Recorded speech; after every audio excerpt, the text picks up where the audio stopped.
Hi guys, welcome to my video. Today I'm going to be talking about a little band named Rammstein. Now, as most of you are probably aware, Rammstein are pretty well known for their rather controversial music. But I guess because their songs are in German, most people don't really realise what their songs are about. Some of them were in fact so edgy that they were actually banned in their home country of Germany. So in this video I'm going to be talking about 5 of the darkest Rammstein songs and what they're about. Don't forget to like and subscribe if you enjoyed this video. Also, if you have any suggestions for any further content you want me to make in the future, just let me know down in the comments. Anyway, let's go.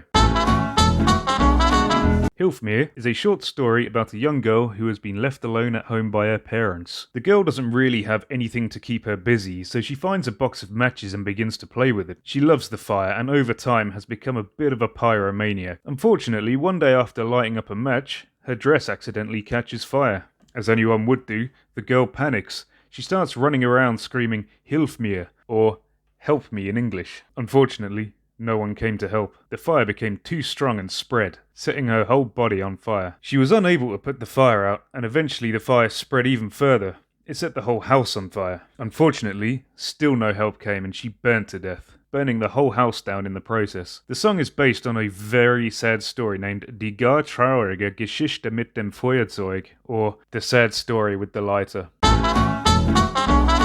This is definitely one of Rammstein's most underrated tracks. Spring is a fictional story about a man who climbs up onto a bridge so he can admire the view. Eventually, a small gathering arrived, growing in numbers over time. The crowd believe he is up there with the sole intention to kill himself. Of course, he was only up there to enjoy the view, and that the crowd have wildly misunderstood the situation. The man rightly becomes extremely uncomfortable with the crowd telling him to jump, so he tries to climb down. The crowd, however, were not satisfied and keep telling him to jump. This causes the man to cry and ask them what it is he has done wrong, but the crowd kept screaming "spring." In English, spring means jump. Eventually the crowd got so sick of waiting, so their ringleader climbed up the bridge and snuck up behind him. But he wasn't up there to look at the view himself. He was up there to help the man redeem the crowd. The crowd get annoyed, so the ringleader kicked him off the bridge, sending the man to his death. In his mind, saving the man from the shame of not jumping. This is definitely one of Rammstein's more sinister tracks.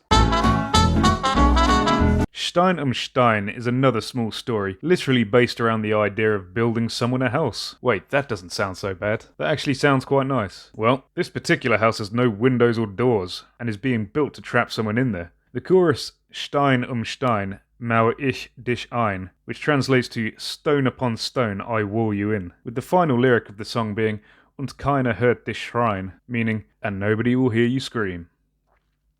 Very creepy. There have been a couple of different interpretations of this song, one of which suggests that it's loosely based around the Edgar Allan Poe story The Cask of Amontillado, basically a short story where some bloke got revenge on another dude. He does this by getting him as drunk as hell, tricking him into a crypt, then chaining him up and walling him in.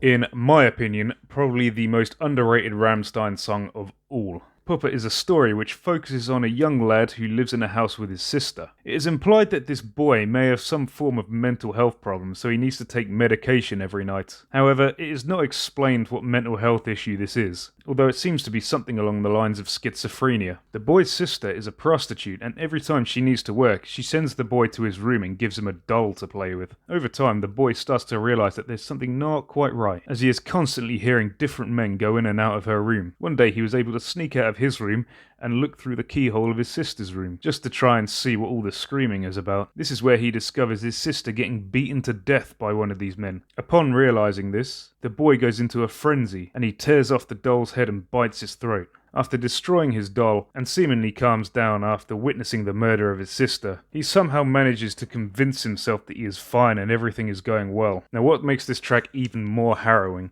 is that when they play it live, they actually have a big metal pram up there with like a baby. And what do Rammstein do?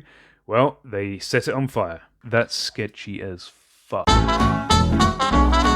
Mind Tile. Now, I think we all knew that this was going to be number 1 on the list. This is based on one of the most depraved, disgusting, and simply fucked up crime stories that has happened in the last 20 years. Mind Tile is about a German man named Armin Meuers, who was a little bit of a fruitcake. He posted an advert on a page somewhere in the dark web looking for someone who would be willing to be killed by him and then eaten. What is equally disturbing is that someone actually answered. A man named Bernd Branders. Anyway, they met up and went to Armin's house. They had a chinwag, and then obviously that leads to Armin cutting off Bernd's private part. In fact, that is actually what the name of the song refers to. It could either mean part, or it could mean, well, yeah, you know. Armin then tries to feed Bernd his own appendage, but to no avail. Apparently it was too tough, and according to the court, and I quote, Branders may have already been too weakened from the blood loss to eat any of his Bruh. What an exceptional sentence that is. So Armin decided to fry it up, but accidentally burnt it, so he fed it to his dog. Anyway, Bernd was losing a lot of blood, so he drugged himself and was put in the bath. Eventually, Armin stabbed him in the throat. He then butchered him and stored his body parts in the freezer. Armin apparently ate about 20 kilograms of Bernd over the next 9 months. He was arrested eventually and is now in the slammer for the rest of his life. Whew. Anyway, that absolute rollercoaster was my list of 5 of the darkest Rammstein songs. Thank you so much for making it this far in the video. As I said, there are many, many Rammstein songs, some of which are even darker than the ones that I've spoken about in this video. I just don't really feel comfortable talking about some of them. Also, if you have never heard of Rammstein, I highly suggest you go and listen to them right now. They are actually very, very good. In fact, they're probably one of my favourite bands of all time. Anyway guys, don't forget to like and subscribe, and stay tuned for the next video. Take it easy.